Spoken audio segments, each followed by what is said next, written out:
ভোটাধিকাৰ সাব্যস্ত কৰা গণতান্ত্ৰিক অধিকাৰ সকলো ৰাইজে ভোটাধিকাৰ সাব্যস্ত কৰিব লাগে।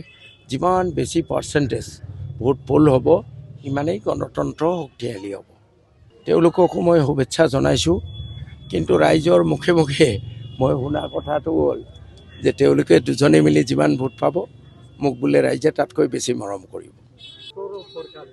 হয় হয়, ৰাতিপুৱাৰ বৰষুণ আশীৰ্বাদ, বৰষুণ পৰিলে বৰষুণ মানে ওপৰৰ পৰা ভগৱান আল্লাৰ পৰা আশীৰ্বাদ স্বৰূপ বৰষুণ পৰিলে সকলো কাম শুভ হয়।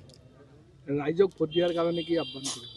মই ৰাইজক আহ্বান জনাওঁ যে আজি আপোনালোকে গণতান্ত্ৰিক অধিকাৰ সাব্যস্ত কৰিব আৰু কালিৰ পৰা এই ৰাজনৈতিক কথা বাৰ্তা চিন্তা চৰ্চা একেবাৰে বাদ দি কালিৰ পৰা কোনোবাই ব্যৱসায় কৰিছে ব্যৱসায়ত মন দিয়ক, কোনোবাই শিক্ষকতা কৰিছে চাকৰি কৰিছে চাকৰিত মন দিয়ক, খেতি বাতিত মন দিয়ক, আৰু আটাইতকৈ ডাঙৰ কথা নিজৰ ল'ৰা ছোৱালীক পঢ়োৱাত মন দিয়ক।